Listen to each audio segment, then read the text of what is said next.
Hi everyone, I am Rohit. I call myself as liberated mid-ager.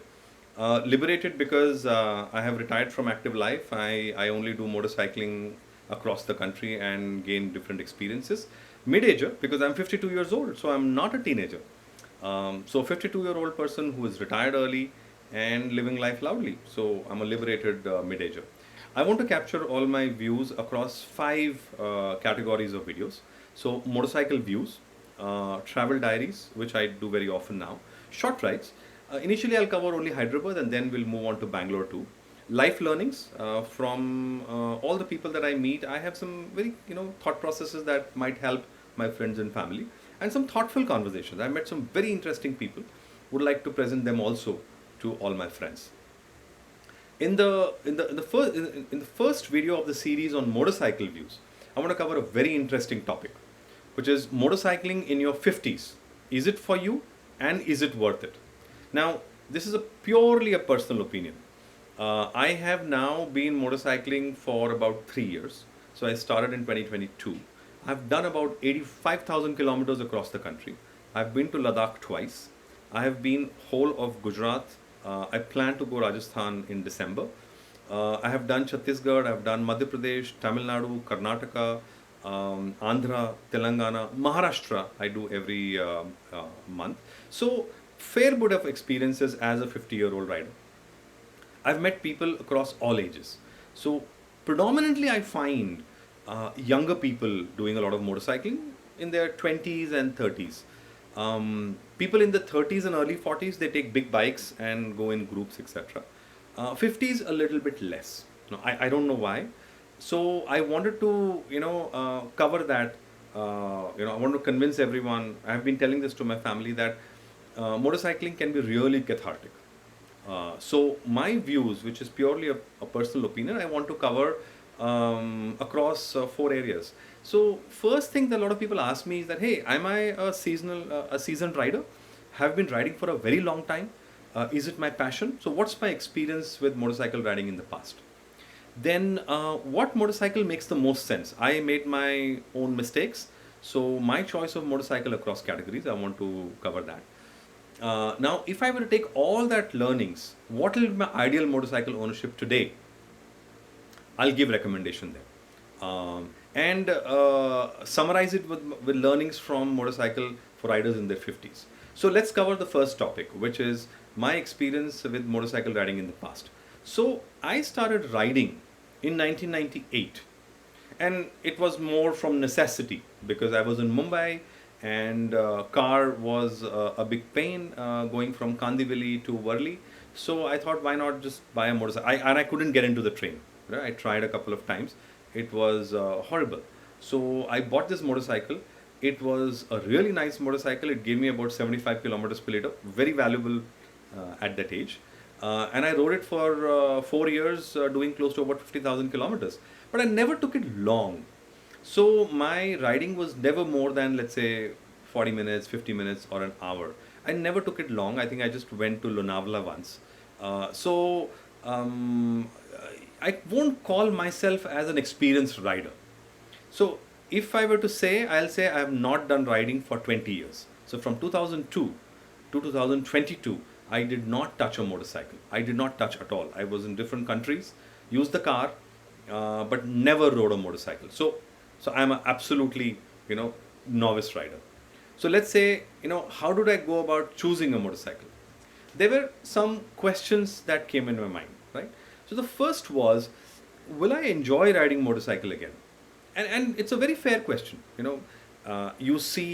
You go in a car and you see people riding a motorcycle and say, hey, that sounds, they look very cool. But it's not easy to ride a motorcycle, when you're not in pink of health. So will I enjoy it? I don't want to buy a big motorcycle and say, hey, no, I don't like riding it. Sorry, I wouldn't do that. Can my body sustain the physical needs for motorcycling? It's tough. It's tough in the back. And some people think it's very boring, but so can my body sustain it? Most important is, can I do long distance rides across the country? Because I live in Hyderabad. So if you want to go anywhere, you have to do at least 500 to 600 kilometers. You go west, it's 500 kilometers to Pune. You go east, I have to do at least about 400 kilometers to Vijayawada. Go south, I have to be at least 600 kilometers to Bangalore. And north, Jabalpur, about 800 kilometers. So it means you have to do long distance rides. So can I be able to do it? And last but not the least, is riding safe for a 50-year-old? We feel much more safer in a car. So is bike riding safe? And do you have even people to go along with it? Do you do solo or a group ride? So these questions were definitely there. And I'm a little conservative person in life. So I said, no, I'll not go for a big bike. Let me go something which is very, very practical, experimented, and I can use it for my daily commute also. So my first motorcycle that I bought was a Honda Highness 350. I didn't want a Royal Enfield, so I didn't go for a Meteor. I took Honda Highness, I think just because of Honda reliability, beautiful engine, it's just phenomenal. It picks up really well, very good for commuting, doesn't heat up at all. The only problem that I found in this motorcycle was that the power is not too high. This is about 20 horsepower, so it doesn't go very fast. Now, obviously, on record they say it touches about 120 kilometers per hour, but that is over a period of time, and the fifth gear is just a overdrive gear, right? It doesn't have any power. So as I started doing long distance riding, I found it inadequate, and that is where I said, hey, I need a big bike. So I immediately jumped onto a BMW 850. Now, I did love the 1250, but I got scared of 1250 at that time. And I thought, oh, it's just too big for me. It's too heavy for me. Let me go for for the 850. Not a good decision. The 1250 is a brilliant machine. So I went for 850, and in the 850 I went to Ladakh also. So you can imagine taking a big bike to Ladakh. I fell 3-4 times. But it's a brilliant piece of machine. Fantastic suspensions, does long distance, no issue at all, good speeds, etc. So love this bike. The only problem was that whenever I go solo, I feel a little uncomfortable. For example, I took my Honda Highness to Gujarat. So when I went to the Dwarka temple, I could take my bike very easily to the temple and park it there. And once I finished the darshan, I came out and took my bike out. Now, if I had taken the BMW, I couldn't have taken it out at all. It's just too big for it. So, I feel more restrained when I go with a big bike, even though I enjoyed a lot on highway. So I said, no, I need something more practical. And that's why my third bike came up, which is a KTM 390 Adventure. Light, maneuverable, powerful, right? It's a pocket rocket. So I use this a lot for my solo rides, and also off-road friendly. So we do a lot of off-roading rides, and this is a brilliant machine for that. It's made for that. So I really like this bike. I definitely felt the need for another powerful machine. So I also bought a Triumph Street Twin 900. This was, I think, love at first sight. I just bought it. I realized all the problems a little later. One of the biggest issues here is that it got very low ground clearance, just about 130 mm. So every speed breaker it touches. So I ride it only in the city. I don't take it on highways at all. Some highways I do, but wherever rural roads I don't, because the speed breakers become a big problem. But it just gives amazing rush, going from 0 to 80 in 4 to 5 seconds. You have to ride it to believe it. So these 4 motorcycles is what I own, and I ride them, and I have done most of my rides in these 4. So let me just cover what is the ideal motorcycle ownership, and if I were to start all over again. So if I were to think again, what would I do? So I would say that the motorcycle should be useful for daily commute, right? Light, maneuverable, should not heat up, which is the problem with my Street Twin. It should have high ground clearance. Wherever you go, I know the road quality in India has become very good, but still you will find potholes, you will find roads ending. I just did a Maharashtra ride, fantastic roads, and suddenly the road disappears and there is a pothole, right? So you need a bike that has very good ground clearance, so you can just saddle, stand up on the bike, and just go. It should be good for long distance, and this is where I found problem with my Honda Highness. I could cover, but it would make you feel tired. When I do something on my BMW, 800 kilometers, no problem. You feel fresh as a daisy. So it should have that ability. Very good suspensions. You have to have good suspensions in India, right? If you don't have good suspensions, your back will take a hit. And the last point is very important. It should be powerful enough for passing on the highway. So I don't recommend going high speeds on the highway, but there are situations where at about 110, 120 you want to pass a car, and that is where it should have the power on tap to be able to go ahead. I couldn't do that on my Honda Highness, right? Whatever happens at 110, you just can't do anything. So you just go on the left and don't pass at all. Whereas when I do, either a BMW or the KTM, it's very easy to pass. So this is a very important point. So I feel that if I were to go for an ideal motorcycle today, lighter in weight means less than 185 kgs. It can become a daily commuter as well as a highway rider. Adequate power, I think 40 horsepower is very good. Less than 40 horsepower is a problem, right? You won't get that highway passing capabilities that I was talking about. Good suspensions and off-road capabilities. Tubeless tires. I don't know, in 2025, why do people make motorcycles with tube tires? I think I've had about 4 or 5 punctures. Never faced problems because of tubeless tires. You can just carry an inflator, inflate it, go to the next and get it done within 3 minutes, 4 minutes, the tire is okay. I don't know why people go for tubeless tires. That's just my personal view. And there should be easy availability of spares and accessories. So, for example, when I rode to Ladakh this time, on my KTM, there's an engine check light that came on somewhere near Agra.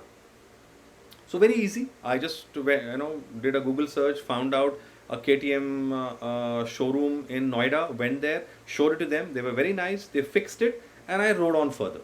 Now, just imagine if I had a big bike at that time. Where would I show it? We just won't have anyone to look at that bike. So I think easy availability of spares and accessories is very important. So in these 5 criteria, I just find these 3 bikes are very value for money. So there's the KTM 390 Adventure. The new one is much better than the old one. I think it's a brilliant machine. The Triumph 400 Scrambler also is very good. I have tested it. It is really kick-ass. And then obviously the Royal Enfield Himalayan also is a brilliant machine. It's just that I don't know why they have a tube tire, but I think tubeless is available as an accessory. I think these 3 motorcycles will really help in solving all your needs for motorcycle.